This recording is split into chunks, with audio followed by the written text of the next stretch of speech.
О самых заметных событиях среды 5 апреля вы узнаете из материалов наших корреспондентов. В студии Сергей Михедов. Здравствуйте. Коротко о темах. Производительность труда – важнейший критерий в оценке эффективности. Еще одна якутская компания присоединилась к национальному проекту. Не успел сойти снег, а в Нерюнгри уже началась подготовка к зиме. Разработан алгоритм действий для прохождения следующего отопительного сезона. Центр «Особый ребенок» отмечает свой 10-летний юбилей. Расскажем о деятельности центра и новом проекте. Арт-терапия как способ лечения. Методику погружения в мир изобразительного искусства включила занятие в больнице поселка Нижний Куранах. Как это восприняли пациенты? Ее должность не просто профессия, а целая жизнь. Героиней нашего сюжета стала заведующая детского сада в Ленске, которая всю себя отдает любимой работе.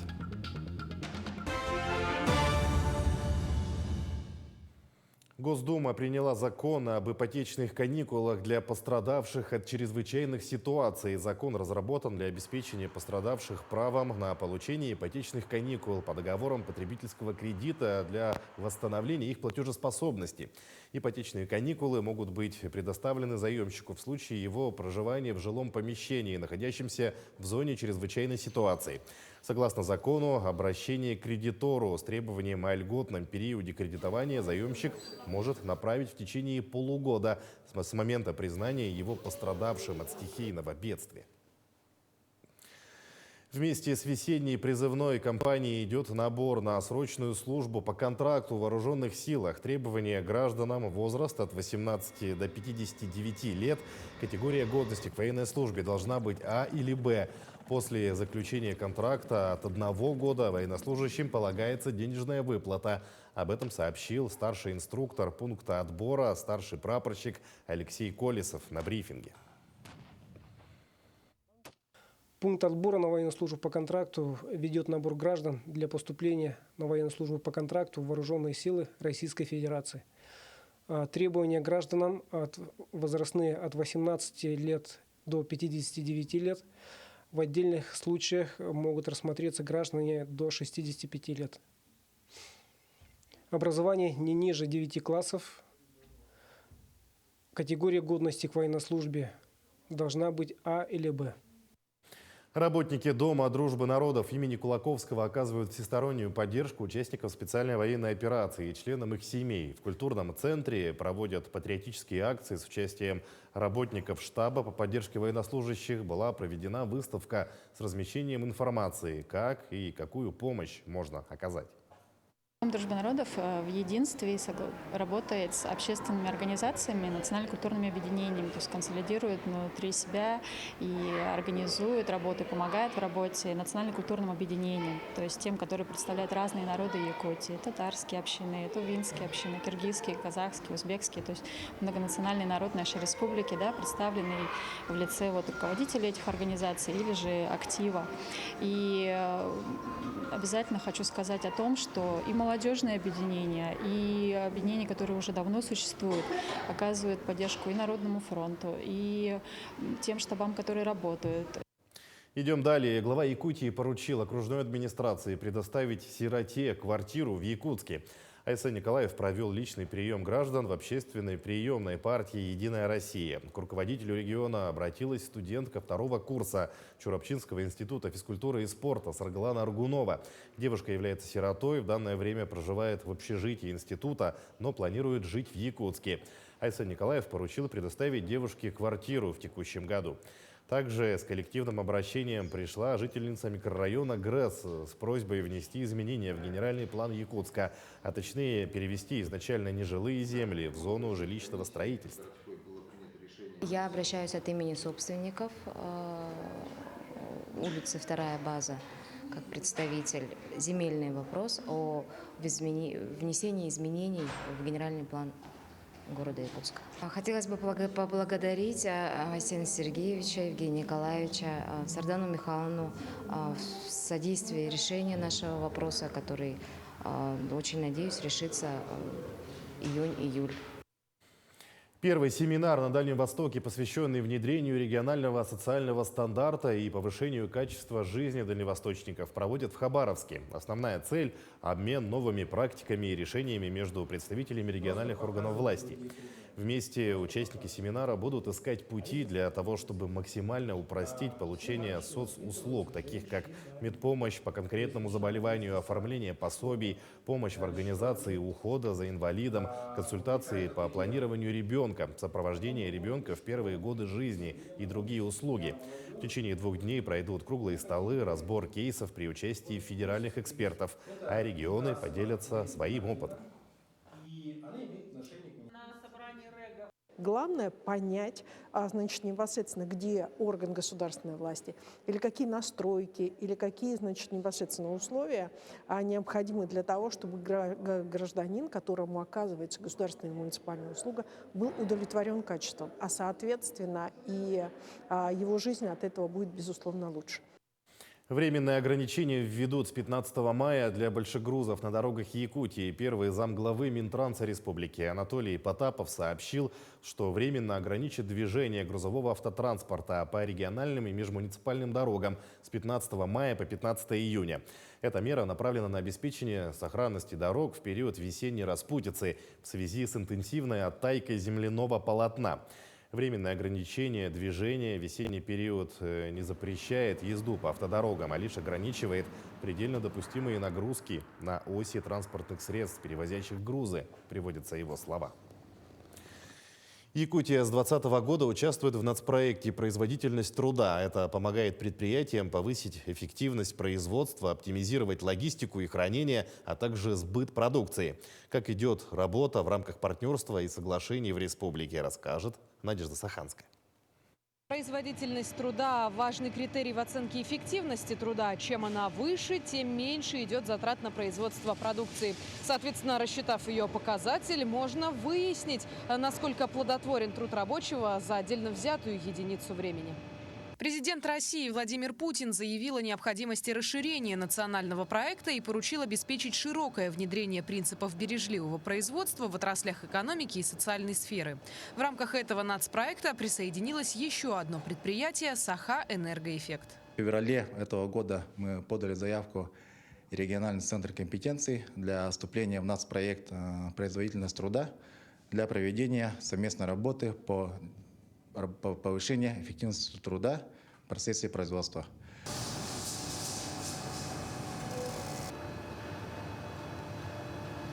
В состав национального проекта «Производительность труда» входят 2 федеральных – адресная поддержка, обучение инструментам бережливого производства и системные меры – создание механизма подготовки кадров. На данный момент участниками национального проекта являются уже 18 предприятий. До конца следующего года мы должны охватить еще 9 предприятий. Как показала практика, у участников национального проекта производительность труда составляет в среднем, прирост производительности труда составляет в среднем около 12%, в то время как в среднем для остальных предприятий, которые не являются участниками национального проекта, этот показатель составляет около 4-5%. По проекту предприятиям отобран поток по производству сэндвич-панелей. В настоящий момент уже обучена рабочая группа из сотрудников предприятия. Проведены начальные мероприятия по диагностике потока, сопровождение процесса и внедрение производственного анализа. Надеемся, что по итогам этой работы, по реализации этого соглашения, ожидаем большое снижение себестоимости и повышение эффективности нашего дочернего предприятия. В свою очередь, Министерством экономики будут внедрены региональные меры поддержки исключительно для предприятий-участников национального проекта в республике в виде льготного кредитования. А учитывая, что 2023 год объявлен в республике годом труда, участие в национальном проекте подарит труженикам новые решения по повышению качества продукции и оптимизации персонала. Надежда Саханская, Григорий Охлопков, Якутск. Якутия участвует в дальневосточном конкурсе лучших проектов благоустройства. Всего из республики на участие в первом этапе подали заявки 11 городов и сел. Это города Ленский, Алдан, поселки Жатай и Чульман, а также села Сунтар, Намцы, Майя, Бердигистях, Этыкёль, Верхневилюйск и Барагонцы. По итогам конкурса, который Минстрой объявит уже в конце этого месяца, участники в случае победы смогут получить федеральные гранты на реализацию проектов. Появятся новые набережные, парки, скверы и аллеи. Первый этап конкурса пройдет до 1 мая 2023 года с реализацией проекта в 2023 году. Второй этап пройдет до 1 ноября, соответственно, с реализацией проекта в 2024 году. В такой короткий срок смогли реализовать, разобраться и подготовить конкурсные заявки. Особенно это касается сельских поселений, которые не имеют опыта участия в подобных конкурсах. Не успел сойти снег, а в Нерюнгри уже началась подготовка к зиме. На муниципальном уровне разработан алгоритм действий для прохождения следующего отопительного сезона. К работе подключились управляющие компании, ресурсоснабжающие организации, ну и органы местного самоуправления. Ирина Жданова продолжит тему. Кажется, что зима в Южной Якутии не собирается отступать. Почти каждый день обильные снегопады, а на дорогах метровые сугробы. Но в нашем северном суровом климате главное помнить, что готовиться к следующему отопительному сезону нужно начинать не летом, а уже сейчас. Несмотря на то, что еще не закончен отопительный период 22-23 года, в Нерюнгри уже ведутся подготовительные работы к следующей зиме. Оформляются нормативные документы, формируются комиссии, составляется план мероприятий ресурсоснабжающих организаций. По результатам прохождения отопительного периода, по имеющимся инцидентам, которые зафиксированы предприятиями на их оборудовании, составляются графики выполнения ремонтов работ, определяются объемы, определяется финансирование, сроки выполнения для того, чтобы по окончанию подготовки до запуска, который у нас происходит тоже достаточно рано, к сентябрю, все работы были завершены. Подготовительный период достаточно короткий. Отключение тепла происходит в первую неделю июня. И к этому моменту все коммунальные предприятия готовят алгоритм действий и пополняют запасы материальных ценностей для осуществления ремонтных работ. Идет подготовка к отопительному периоду. Нами разработан план работ, графики работ по ремонтным работам на оборудовании, сооружением насосных станций первых, вторых подъемов, ремонт и реконструкция сетей водопроводно-канализационного хозяйства, систем отопления.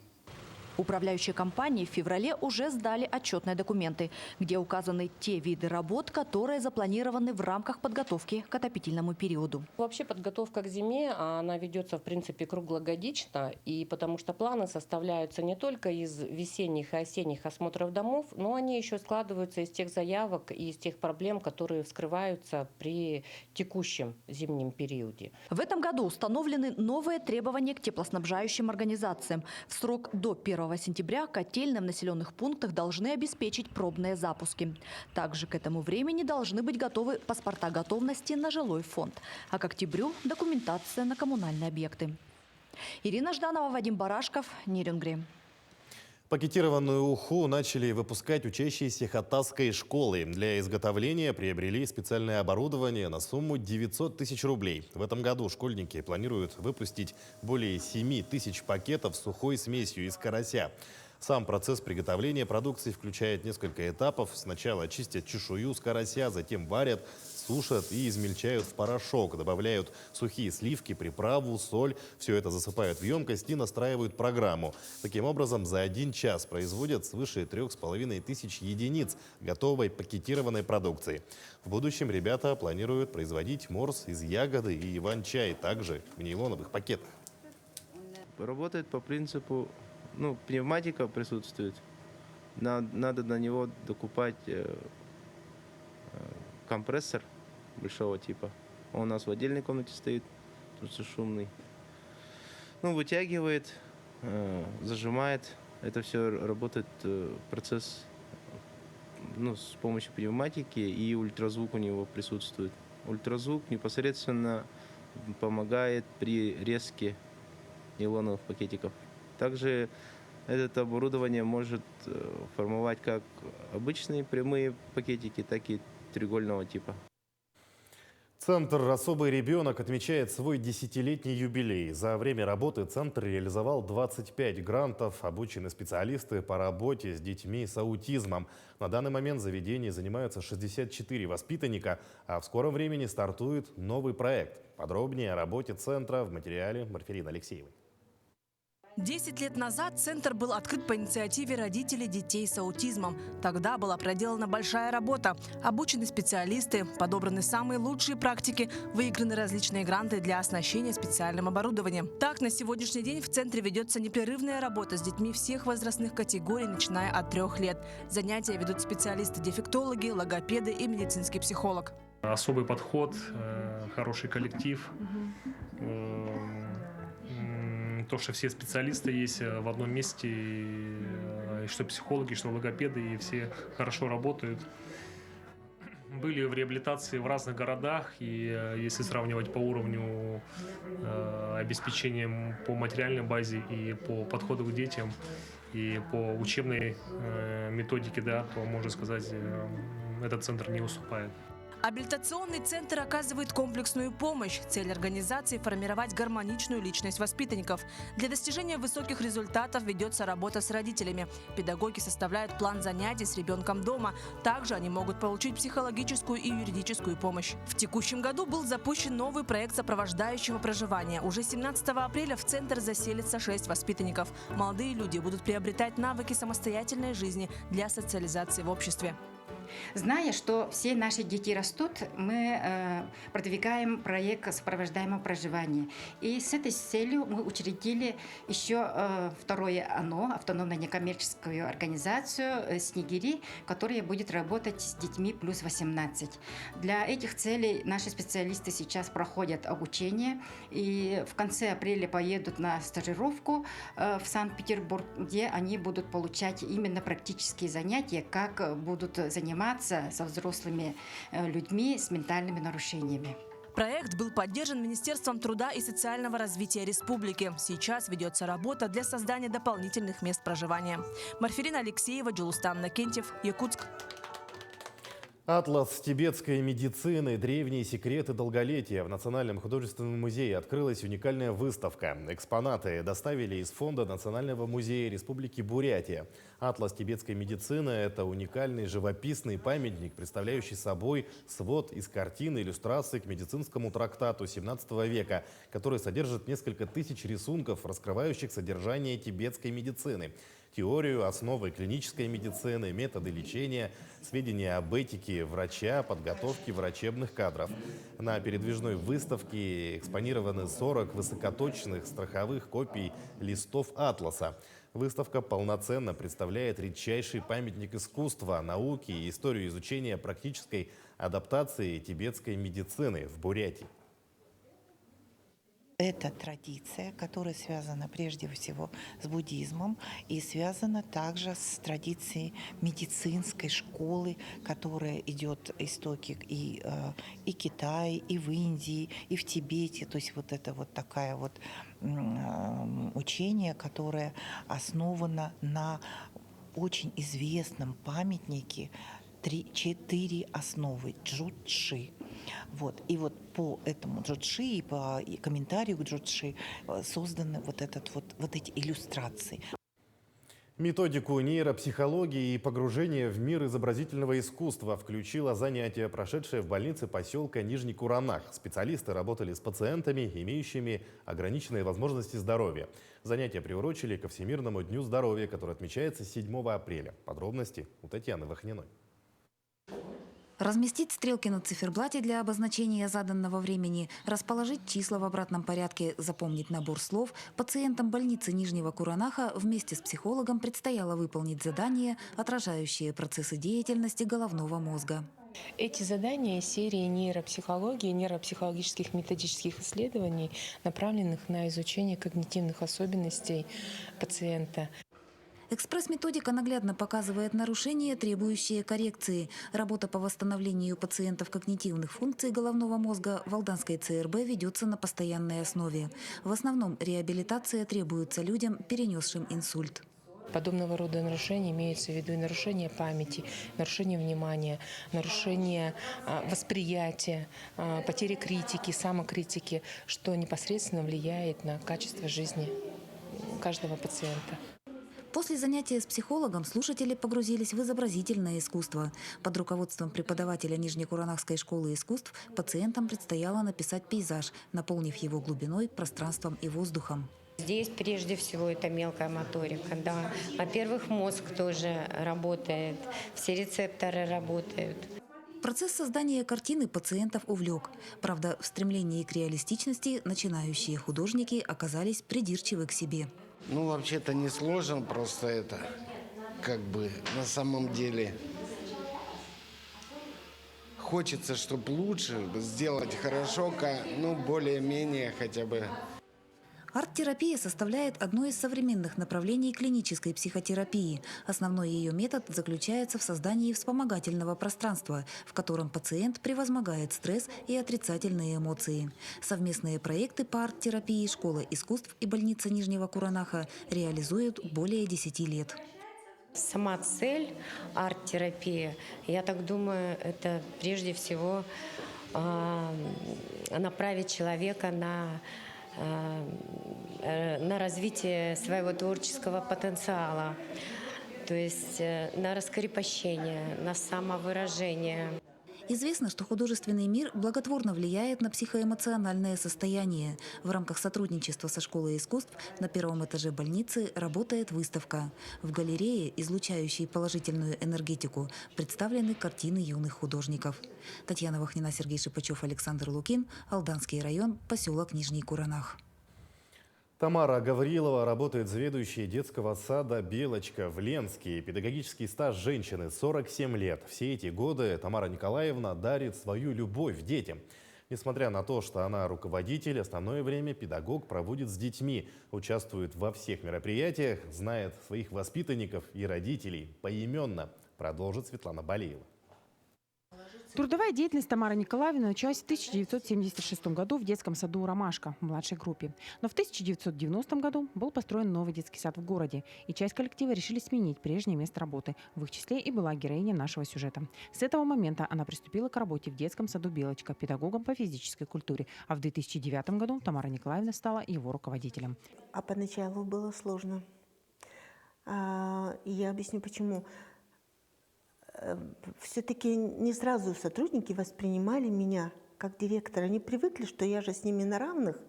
Вот, и мне нужно было построить работу так, чтобы, ну, все-таки, наверное, есть же разница директор, да, допустим, и другой сотрудник. Для героини нашего сюжета должность не просто профессия, а ее жизнь. Как руководитель она делает все для процветания детского сада, создает условия для комфортной работы сотрудников, многие из которых с Тамарой Николаевной идут рядом уже более 40 лет. Мы работаем с Тамарой Николаевной уже более 30 лет с открытия детского сада. Наши дети росли вместе, наши внуки теперь ходят. Это самый добрый, толерантный и самый отзывчивый руководитель за все наши года.